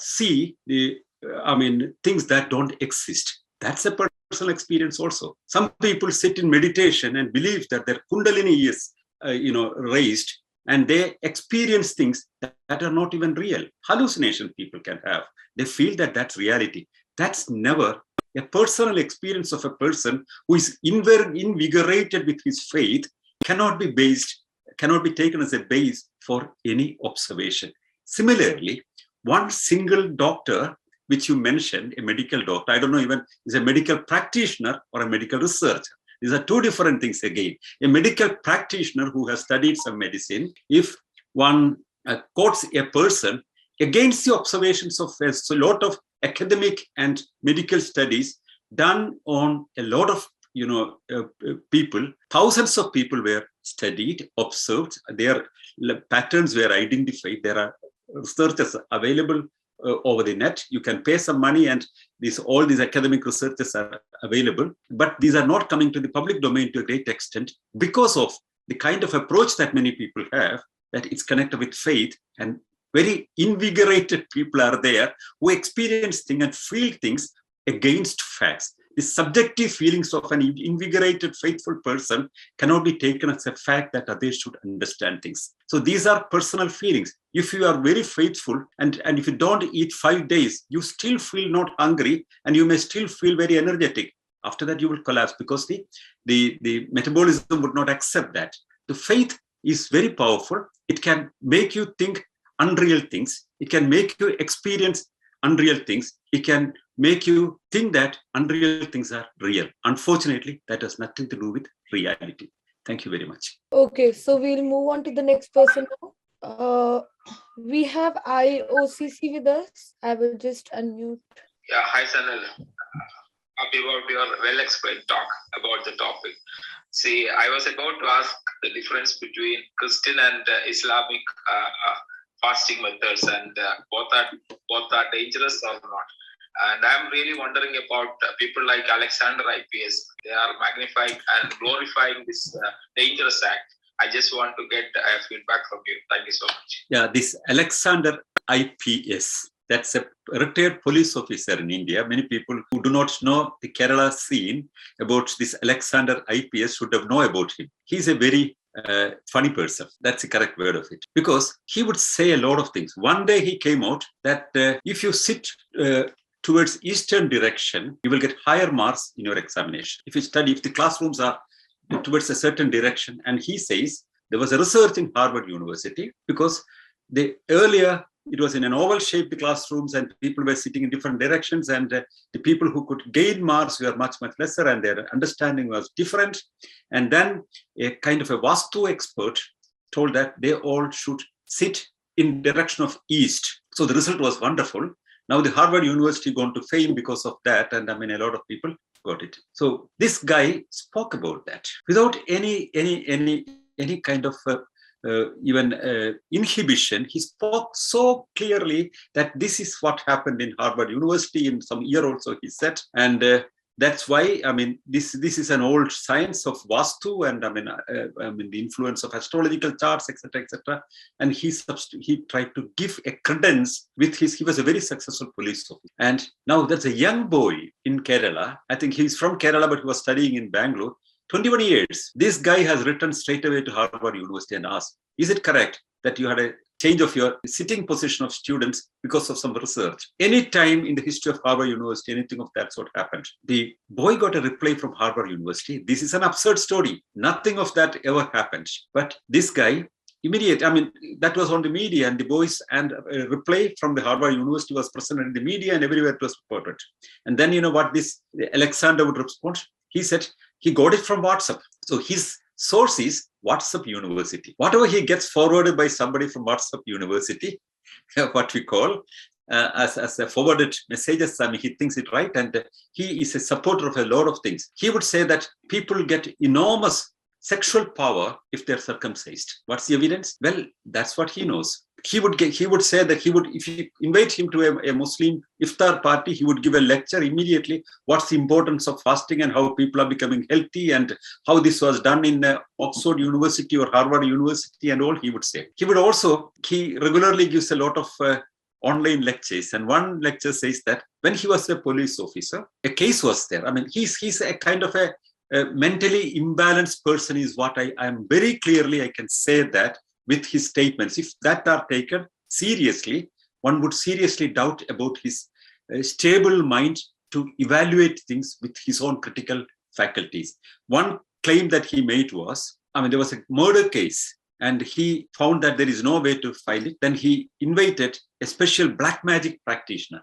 In Kerala, it's called Kudotra. And he has done some black magic and found the exact killer. So police officers actually secretly use black magic to identify the criminals. This is what he said after retirement. Otherwise, he should have been thrown out from the service because of that. Because anyway, I don't know whether this person was finally convicted or how people are taken into police custody and termed as accused people by these kind of absurd IPS officers would be a serious matter of concern for people. And I mean, he's a laughing note, for many people, but he still is taken seriously. When people find these kind of statements convenient to them, they would highlight it. And many people take him serious also. That's how it is. If you have some public position, whatever you say can be taken serious. There was one scientific advisor to Government of India a long time back, Dr. Bhagavandam. Once after retirement, he became an advisor earlier he was a scientific advisor to Government of India. Then he became a scientific marketing advisor to Satya Sai Baba. Well, people change their styles. I mean, these are people who are not anyway good for modern understanding, modern science, and modern information system. They are burden to our societies. Thank you, Sanal. Yeah. Okay. So now next we have Uniram with us. Yeah. I'm wondering, you are talking into one case, you are showing and you like for the iftar party. My simple question, yes, iftar party, okay, I like the eating. But when you look the Middle East, and they're doing the iftar party, and the same Islamic country of Africa, they don't have eating food. And people, and Quran, I'm not read the fully Quran, but my understanding for the Quran, 2 times you are eating, 1 time you are doing the zakat. That means you are doing for the who need the food, you have to give that people. But is it true or is it gossip? That's my question. That's an interesting question. That's a very, very important thing that you have raised now. For example, look at Sudan, a Muslim majority country. People are starving. Look at many other countries, Eritrea. I mean, these countries where there are a lot of Muslims who are under very, very, very poor situations and who are practically starving for food at one side, who cannot have one meal a day at one side. You have great, fabulous iftar parties in all these, oil-rich countries' palaces. Why don't they give a part of that money of this to the poor people to eat? That's also, in whatever reason, you give some kind of food aid to these countries, that would have some impact on the lives of people. That would have some meaning. So where is a comparison of people who are starving and who cannot have one meal a day at one site of the same faith, and another set of people who force themselves starving and have a fabulous dinner with a lot of fine food at the evening and thinking that they're pleasing the God? What kind of God it is that gives hunger to some people, and this fabulous food of celebration after a forced hunger for a day? That's a very good question. One has to think about that. Okay, so now we have Yusuf with us. Thank you, madam, and thank you, Sanal sir, for giving me an opportunity. And you mentioned about Africa, and you are very well said. But Sanal sir, actually, I'm not questioning. You and me, we are financially very sound, and in Kerala, especially, you are also from Kerala, I hope. And there are so many people, they are discriminated, they don't have enough food to eat. But what is our contribution? That is a different question. But here we are discussing about, why Ramadan fasting is not good for you. Actually, you were talking about various people, and you said that some person is Alexander, okay, he's a fool, and as per you. But my point here is that actually, even though you said that, that fasting is not good for health, but you are not given the fact. Actually, you are doing monologue. Like, you are just talking, but there is no substance. There is no Okay. Now I would interfere. Complete, sir. You are only talking. Because it's my speech. It's my speech. Sanalji, full respect. My point here is that actually while you are blaming, accusing somebody as a fool, you are not making any facts, and you are telling a story, a mere story. And my point here is that actually even you can say, you have a full right to say that I am a fool. That is your call. But when you are talking something, if you are feeling that fasting is not good for health, so you need to talk with the facts. Actually, you are not given any facts. And Biju, actually, I'm just giving a Biju's example. Biju mentioned clearly that the people who are fasting, they have a longer life. And in Middle East also, you mentioned as an example, and their their living condition, their health also better than us. And you just to give with the facts and figure, and you just to give a data also, and you are not telling the data, and instead of that you are lying. And you talked about that Africa, and you are blaming Arabs, so they are giving zakat, but how about what is your contribution towards poor people? That also you should mention. Yes. Because in Kerala, actually, if you don't find any person, I'm from Wayanad, you can, actually I can arrange so many people. If you can feed them, I will be very happy. Okay, I've done. Thank you. Unfortunately, I'm not a nation. I'm speaking about nations. Saudi Arabia is a nation which has enormous wealth by raising the price of petrol the way they want. A nation helping another nation with a huge resource, and a single person, what he can do or she can do would have considerable difference. I have my own resources, and within my framework of my resources, ask any of my friends. I am quite helpful to people whenever it is possible and within my framework. I'm not a person who is not helping people. And how many people I help, I don't want to explain to you. My friends would know it. That is something I don't have to explain to you. But the fundamental issue Mr. Unnikrishnan has raised was when, in the name of faith, you are pleasing a God on the same time. The question with Unnikrishnan has raised is very simple, that why Sudan people are struggling for the second meal while the iftar parties are so fabulously happening there. That's the question. I said, I never thought about that. That's a wonderful thing that he suggested. And that's a question that one has to raise. And number two, if I were speaking without any facts, I said, what are the researches available and where are that available? And if you go back, there's a replay available. You can go back and see what are the sources I mentioned. And these are verifiable statistical information that I've given and verifiable studies made by medical professionals who are in research. These are not mere facts. And you say that life expectancy goes by fasting. Come on, what's your source? And let's take, for example, Kerala is a part where you spoke about Kerala in a very bad taste, but it's not correct. In Kerala, look at the facts. The life expectancy of a woman in Kerala is 80 years. And what's the life expectancy? Saudi Arabia, because of fasting, if their life expectancy has improved than Keralites who don't do that, their life expectancy is 75 years only. Is there any improvement? Checked fact. It's all available to you. Don't make, unverifiable statements. Second thing, so if you don't feel comfortable, I don't invite you to, I never force you to come to this meeting. So that's any speech, and every speech is a monologue. Unfortunately, it's like that. So I cannot give you time again for that, because certainly it's a monologue and you have to listen to what I speak here, and it's my opinion that is told, asked, and that is what is expressed. I don't allow any kind of propaganda in this meeting, because that's not what it is meant for. You cannot go to places and make your propaganda without facts. That's not possible. It's impossible in a way. And second part, what I wanted to say is that, what about Alexander? That's a question somebody asked to me. And he made a lot of absurd studies, absurd claims. And I said, how not me, but a young student of 21 years publicly ridiculed him by information obtained from Harvard University, that the claim that he made was absolutely a baseless information, which finally he got on television and said that I got it, but a forwarded message in WhatsApp.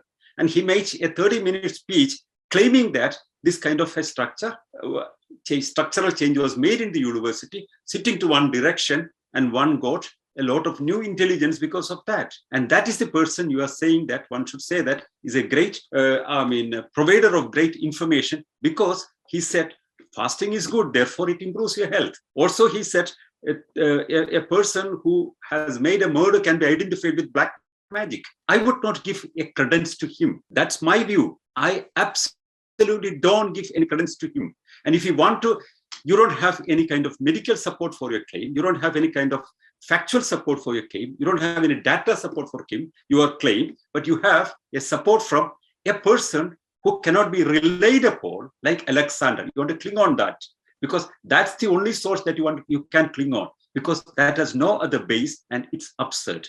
Fasting without water is bad. It's not good for your health. And any claim made by anybody without that, a subjective opinion of people, has of no meaning, and it has no base.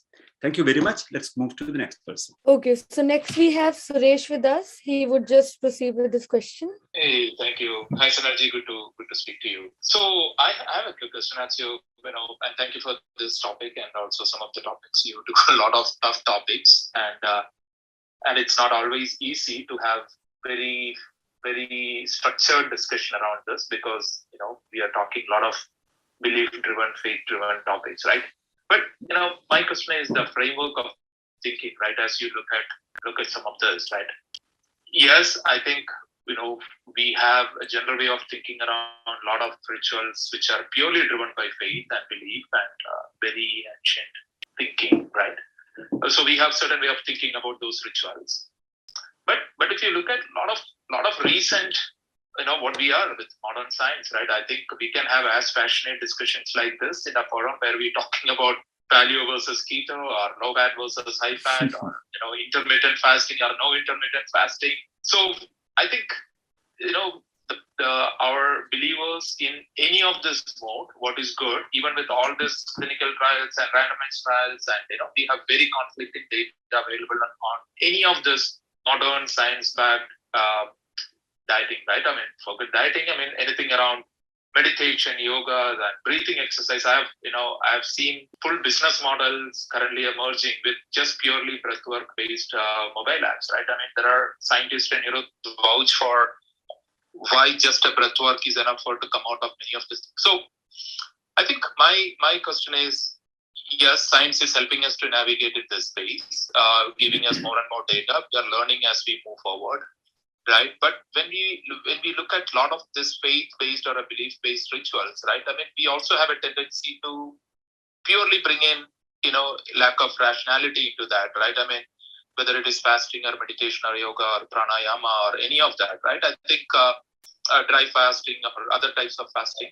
I think what is your thinking in terms of having the same kind of tolerance, right? I mean, when it comes to science, we have conflicting views can coexist, but when it comes to faith, we have a tendency to think one is bad, or versus, having a little bit of a learning approach to that, right? I mean, again, I'm saying this not as Ramadan fasting is good or bad. I mean, but I've seen, when I got into the room, I was just looking at Ramadan fasting research, and I saw people comparing it to intermittent fasting and the comparisons and all that.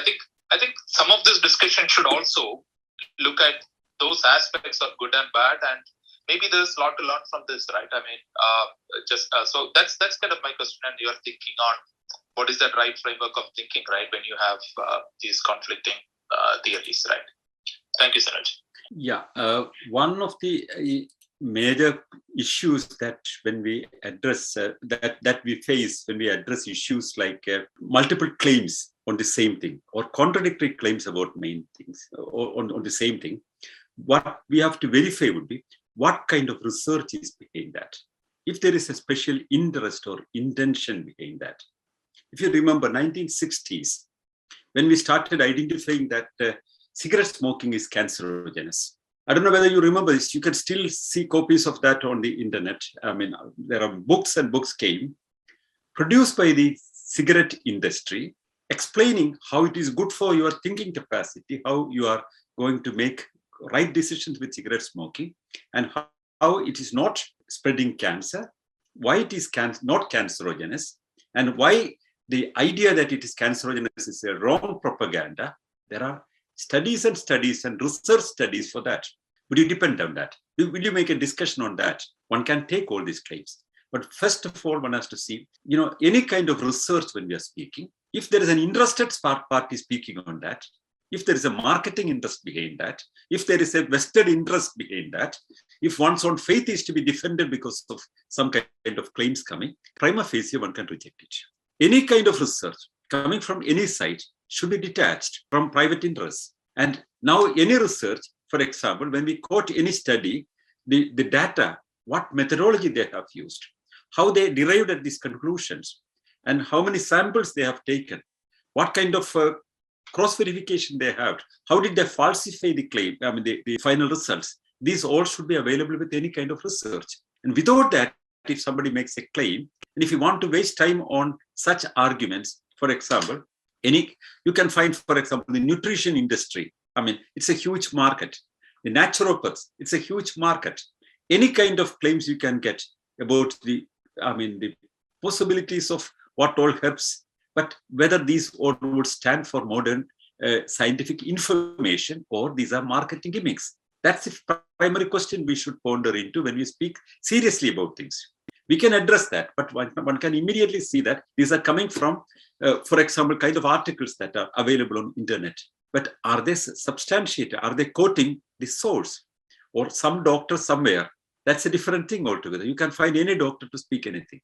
But as a basic research has a different method. If the method is discussed somewhere, if that's verifiable, these are the questions that should impact us. We can discuss, for example, if Sudarshana Kriya would increase our lifespan or not, you can discuss. But if anybody speaks about that, one should have facts, verifiable documents. If the two things, one is the evidence, whether it is based on evidences, whether the samples were correctly taken, was there a double-blind testing? Was there a falsification done? All these fundamental questions are to be done, addressed. So therefore, research done by academic institutions or detached institutions, detached means without a private interest to promote something. If I want to achieve something, primarily I decide what I have to promote. Then I try to bring a research to suit that. If I'm a believer in Islam, whatever result I want is to promote my faith. So I would find, or I would fix researches to suit that. So one can identify that very in the first instance. So one should not waste time, as you write. You suggested that one should address and dialogue with that. One should discuss both. I would not discuss with faith when I discuss with scientific information. Faith can be discussed on the basis of its own claims. But I would not suggest that a medical professional and a black magician should have a dialogue. No, that has no meaning. You can discuss it.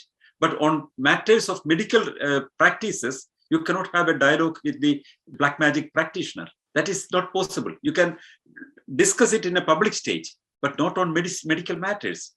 That has a very serious difference at the end of the day. Yes, I agree with that. And Let me complete what I wanted to say. Oh, okay. Sorry. Yeah, you have just Sure, go ahead. bumped in. Yeah. The second thing, the vested interests are there for many researches that are available on the internet or any kind of promotion packages that you see. There are vested interests. So these are, or popular stories available everywhere. So you cannot compare an academic research study and a popular story in circulation. So the pop culture and the academic research cannot be discussed, on the merits of things. You can talk for the public interest, or public, bringing public attention to that, but it has no common point. That's the whole point. Yes, come on. No, I agree with everything, and my only concluding kind of a remark on that is that while I agree with you that nothing has to be, the value is not based on what is driving it, the faith or belief or, whatever it is, right? Science or belief or faith, it is on the process. And I'm 100% aligned with you in terms of having the right process. The only thing is that the intention aspect, on the benefit of doubt, normally the faith and religious and ancient practices always get the blend, because I have not seen any, if I have been an entrepreneur, I have not seen any, investors, when I go and pitch my idea, will ask for a clinical trial, knowing that they are not asking for a neutral clinical trial, they're asking for a trial to prove my claim. So, every researcher, I'm not talking about the neutral academic researchers, I'm talking about every book author, every science researcher who are doing it. Of course, they have all the checks and balances to do the right studies. I agree with that part, right? But what I'm saying is the intention of having the right research. We give a little bit undue credit to the science and authors, but not to the belief-driven research. But sometimes when the Harvard University takes the breadth work, I think it is seen a lot better than anyone else who is purely coming from a belief. So I think it's a common dialogue and practice, and because there could be merit on some of this, and I've seen leading neuroscientists now talking about intermittent fasting, and except the dry aspect, there is a lot of maybe there's something between Ramadan and intermittent fasting. But anyway, I think it's a long topic. I think thank you for answering, and I 100% agree with you in terms of the process versus just a blind faith leading the conversation. Yeah. Thank you, Sanal. Thank you. But I would only add one small sentence to that. When you address facts, there should be scientific methods for that.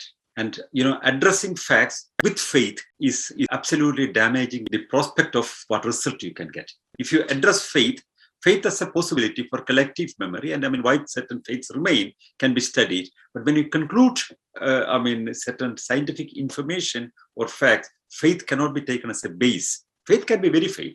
It can be it can be verified, and if it's correct, one need not worry about accepting that. There is nothing against that also. See, I don't believe in any religion. That doesn't mean that I have a negative approach to the whole thing. I'm very open to things. I'm open for verification. And I don't think I have seen any, I have gone through all possible sources. I have never seen anything that would promote people, that would say that it's healthy to stop drinking water. I haven't seen anything. That's why I'm very confidently speaking about that. Anyway, thank you very much. I understand your point. Okay, so the very last person that we have with us is Ramesh. I would ask you to proceed with the question. So, good evening, everybody. The other day, we are having a discussion on this among our friends. A practicing Jain informed us that we are practicing this fasting in the reverse order. That is, they take their food before the dusk, and next meal or next food will be taken only after the sunrise the next day. And it is not for a month or 15 days, it is for the whole life, except for medical grounds and all that, because the Jains, they don't eat after the sunset. So, There is nothing wrong. He was saying, we are practicing it. There is nothing special about this Ramzan fasting and all that. What is your say on this, please? About whom you are speaking? Jains. You think Jains don't eat during the day? Yes, they don't eat. Because I know from my personal experience, because we have got some neighbors with us, they eat their food because their thought is that the small insects and all that, they creep in among the food in the nights because there will be no improper lighting will be there. They may take this, there will be non-vegetarian mixed up with vegetarian. So only when there is sunlight that you may refer. Okay, now I understand. Now I understand. I thought the other way around. Yeah. This is the lifetime following. Yeah. I know it. Yeah.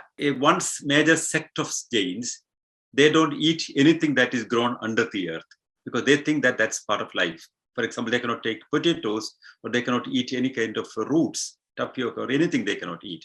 Also, they would cover their mouth because they think that insects could go in.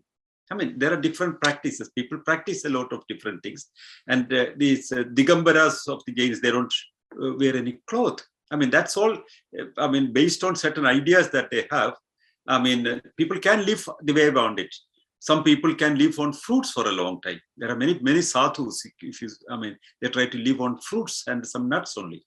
So they can live, but in the long run, that if that's a practice, it's a good practice for everybody, or it's a private choice of a person or a private choice of a certain group of people to practice what they want. If you know that the Brahmins in Bengal, they don't eat any kind of onions. They think that onions are dangerous. There are several stories. Some people think that, it's the blood of Shiva. There are so many different versions for things. For some people, they eat fish. Some people don't eat fish. Some people may eat meat. Some people abstain from everything. Some people would think that, they have to be very peaceful. And for example, one major school of Jains, as you rightly said, they're afraid that even insects would go in and they will try to protect their mouth and nose because of that. But that's not damaging them. My point is, by forcing people, I don't even say that, somebody don't want to drink water for several days because his faith says it. It's his freedom, but he should be an adult and he should know the consequences, that he should understand that he will die after some days. That's the important thing. Informed people can decide whatever they want, whatever faith they want, they can practice, but that they should do it on themselves only, not on others. Don't force others. Now, don't force shops to close. Don't force others to practice what you want. That's the whole thing. These Jains, for example, they would not force others to, run with the mouth closed. They would not stop anybody eating their food. They decide for themselves. I would say that I'm an atheist, but I have tolerance to anybody who wants to take a decision for themselves, even for those Muslims who want to fast. I have no problem. I don't have any fight against them. I would say that it's their freedom, but they should understand what are the consequences. And don't, over-merit these kind of things, not based on any scientific information, just because they think that by promoting this idea that it is healthy, which is actually wrong, they are giving a misservice to the society. So don't try that. If they want to practice, yes, go and do it. But please understand the consequences. That's the only submission I have. Thank you very much. All right. Thank you very much. Yeah. All right. So I think we're done for the day then. Thank you everybody for joining. And thank you, Sanal sir, for enlightening us on this topic. And we will come up with more socially relevant topics next week. So see you everybody. And thank you everybody in the clubhouse as well for joining. Thank you very much. I know that, this question was provocative for some people who find it's connected with their faith, but of course I would address the faith on a different forum, but this meeting or this speech was not intended to address the faith, but address an issue by faith, why some people are getting entrapped into wrong ideas by wrong suggestions from different sides. Thank you very much. Thank you very much for those people who raised questions, positive and negative, and all those who participated. Thank you very much.